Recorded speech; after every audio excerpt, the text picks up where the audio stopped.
You won't believe what a movie legend whispered when the cameras finally stopped. Design Shams, picture a quiet house at dusk, the summer air barely moving the curtains. An old tape recorder clicks on.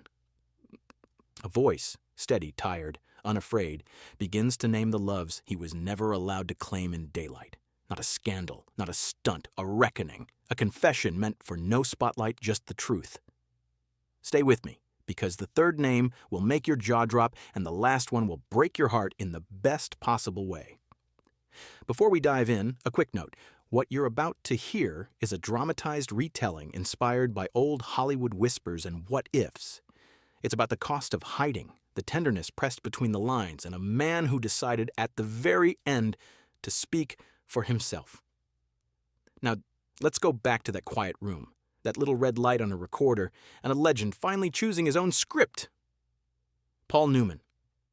He was 83 and paper-thin, but still carried that calm, mischievous glow, as if one eyebrow raise could undo a room. All his life he hit his marks, said his lines, wore the crown people handed him. Husband, father, icon, the guy with the eyes you could see from across a theater. He loved the good he'd done and the family he built, absolutely.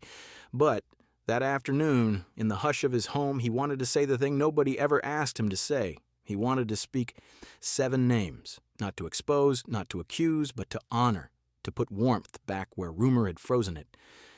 He wasn't recording a memoir for the box office. He was making a time capsule for the soul. The rules of that town had been brutal. The audience gave applause, but it could sound like a lock clicking. The studios wrote lives the way they wrote scenes. Whatever didn't fit the story got cut on the floor. For decades he played along, because to step off your mark back then meant you might not get to come back. But lying takes energy, and he was running out of it. So he pressed record, and he started with the storm. Marlon Brando. They met at a party where the air felt fizzy with cigarettes and ambition. Everybody else talked too loud. He stood barefoot by the pool, quiet as a cat who'd already figured out the room. Their eyes caught like a match to tinder. There wasn't a conversation so much as a gravitational pull, the kind that makes your chest tight and your mind go bright and empty at the same time. A week later, he was clinging to the waist of the most dangerous man in Hollywood on a motorcycle barreling through the hills. The wind stung, the world smeared, and for one fast, reckless moment, fear felt like permission. If we fly into the guardrail, he thought, at least I'll go out as myself. They lived inside that fever for months, cooking half-dressed, dancing to records, vanishing for days. Then the disappearances changed shape. He'd go missing and come back with that unreadable grin, as if chaos was the only place he felt safe. What do you do with a hurricane? You don't tame it. You try to survive the weather. James Dean. If Marlon was a lightning strike, James was the first spark that made him believe the pilot light could burn again. They bumped into each other in the half-lit corners of a backlot where the soundstage doors leaked daylight like secrets. James had that slouchy, almost careless grace, like everything was a dare he'd already accepted. A cigarette tilted toward a grin, eyes that took in a room like he was planning a jailbreak. It started with running jokes and the kind of glances you can't rehearse. Their first kiss didn't happen under chandeliers. It happened in a parked car, windows fogging, rain thudding on the roof like a drummer learning a new beat. "Don't you get tired of pretending?" James asked, a simple question that cut through years of choreography. He didn't answer. He leaned in. And for once there was no scene, no direction, no afterthought. Just two people pausing some time. September 30th, 1955. The news hit like stepping off a curb you didn't see. He went still for days, moving through the house like it had turned to glass. At the back of a funeral, he wore the old jacket they'd laughed about in a mirror, sleeves a bit short, dignity perfectly fitted. He kept 2 things. A candid photo of a morning so bright it made their hair glow. The boy asleep on his chest like he'd finally found a safe place, and a note with just a few unsteady lines, something like, "You make me want to live long enough to see what comes next." It was dated 5 days before the crash. Every year, on that date, he'd read it out loud to an empty room, a ritual for someone the whole world knew but only a few actually met. Montgomery Clift. Monty didn't enter rooms, he haunted them. Beautiful in that impossible way that hurts your eyes. Soft-spoken, as if the words themselves had weight. The real surprise wasn't his face.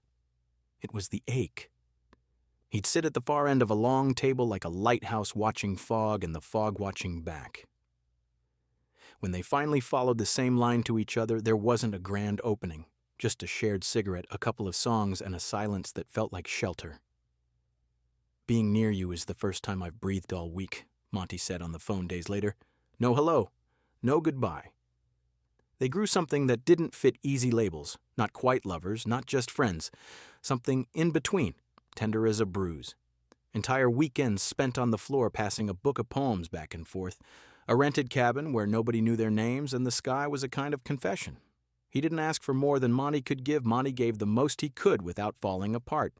He visited, brought flowers, and kept his voice slow, read from the book they'd worn out together.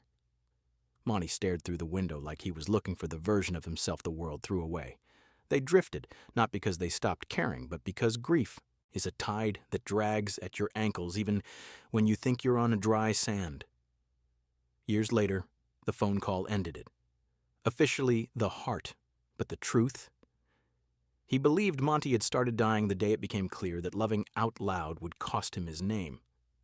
Afterward, tucked in a drawer, he found a photograph of a morning kitchen, blurry, sunlit, both of them mid-laugh. On the back, a line, "I was never brave, but around you I almost tried." He cried over that line like it had waited years just to reach him. Anthony Perkins.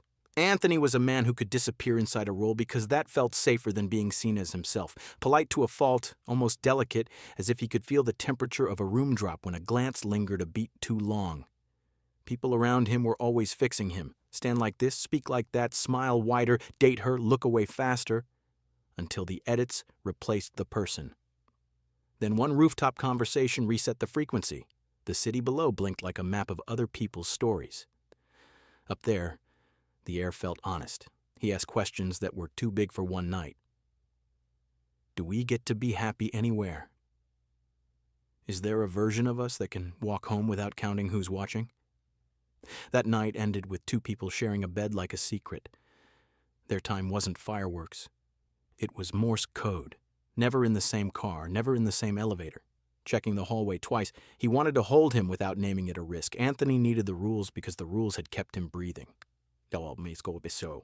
He called him S at first, not to hide him, but to protect the bright in his name.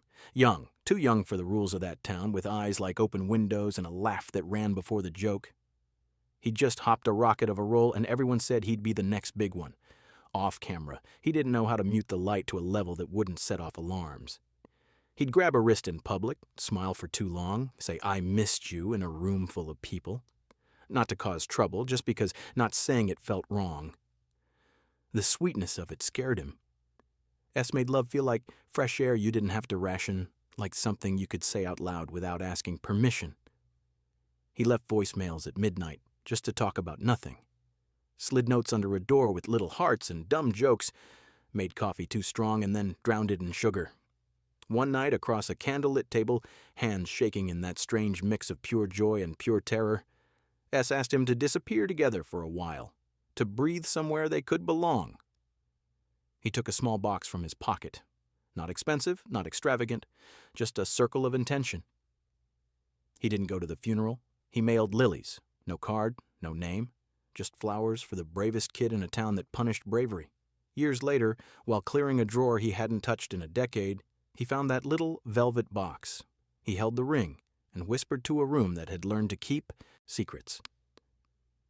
You were always too brave for the world you were given. Steve McQueen. On paper, they were built for rivalry. One looked like trouble, the other like the calm right after it. Two sides of the same myth. Reporters loved the contest and stirred it daily. Whose movie? Whose motorcycle? Whose crown? He rolled his eyes, but there was a current there, a charged line that snapped whenever they walked past each other. A charity weekend in the cold shaped the turning point. The organizers stuck them in the same cabin to build chemistry. It worked. The fire popped. The bottle opened, and the talk started loud. Politics, craft, engines, which one of them drove better, why fame felt like a mask you can't stop wearing. The argument slid into a stare. The stare tipped into a kiss that was all heat and no apology.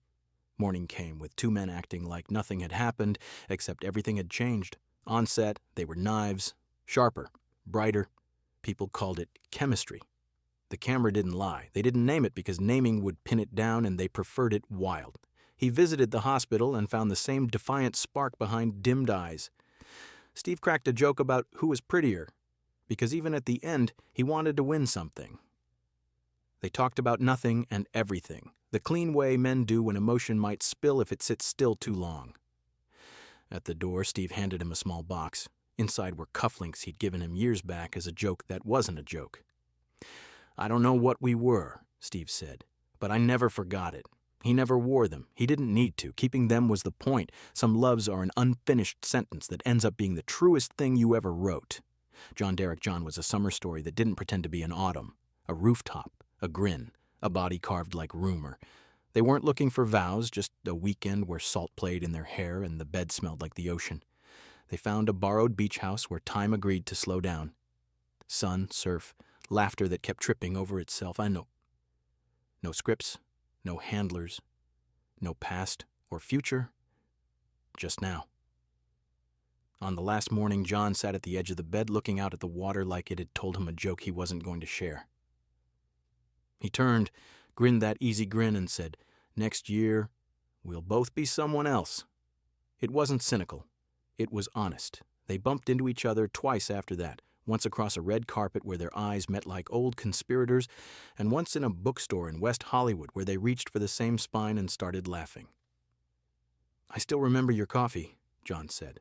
"Strong enough to wake a ghost, sweet enough to make it stay." Then he was gone again, folded back into the glossy pages of other people's stories, the box of names. He spoke all 7 names, and then he stopped. The recorder kept spinning. He lay there breathing, old bones, soft light, a lifetime finally facing forward. "I loved women," he said at last, because he did. He loved his wife, his children, the life he built, and the good he tried to do with it. But there were men, too. Nobody ever asked me about them. So I learned not to answer. His voice didn't shake. It settled. He hadn't said these names to burn anybody. He said them to pull these men back into color, to give them their faces again. For years, they'd been smudges in gossip columns or edited out of biographies by writers who prefer straight lines. Now they were real again. Hands, laughter, mornings, fights, the look of someone biting a grape from a glass by a pool at dusk. You can disagree about what belongs in a legend story, but you can't argue with the way a person remembers love. He passed on September 26th, 2008, and the world did what it does. It played the greatest hits, rolled the highlight reel, the roles, the race cars, the charity, the marriage that everyone rooted for. He deserved every bouquet they threw and then some. But if you listened closely, you could hear another story humming under the big one. The kid who kissed a boy in a rain-fogged car and felt time stop. The friend who read poetry to a broken man and hoped the words would knit something back together. The rival who shared a cabin and a silence and a truth that had no name. The old man who finally said the names out loud, not to settle a score, but to settle himself. What would have happened if they'd had a different world? Maybe nothing. Maybe everything. Maybe the love would have looked different under sunlight. Or maybe it would have evaporated. But that's not the point. The point is that he wanted someone to know that the applause never filled the quiet the way a whispered name can. That somewhere, inside a life you think you've already mapped, a hidden room, held the real stories, the ones that taught him how to be kind, how to be brave, how to forgive himself for surviving. He wasn't a saint, and he would have told you that first. He made mistakes, dodged truths, wore masks long after they stopped fitting. He also gave when he didn't have to, stood up when it mattered, loved fiercely in the ways he could. And at the end, he did the only thing a person can do with the past. He told it straight, the way you talk to a friend on a late night when there's no more performance left in you. So what's left for us? Maybe it's this: when someone finally offers you their real story, even if it doesn't match the poster on your wall, listen. Stories like this aren't about gossip. They're about seeing the full shape of a life.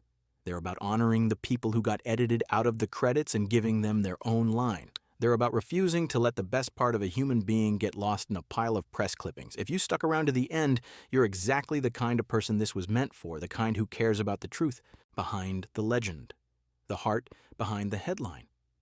Somewhere out there, a dusty box holds a bundle of tapes and a handful of names, and maybe those names will never be read in public, and maybe they shouldn't be. But we can carry the idea of them, the right of anyone, and even a giant, to be small and honest for a minute. He was a rebel. He was a husband. He was a father. He was a star. He was also a man who loved in more directions than the world made room for, and when the lights went down, he finally said so. That's the story. A voice on a tape in a quiet house, 7 names said with gratitude, and a lifetime that felt lighter for having told the truth.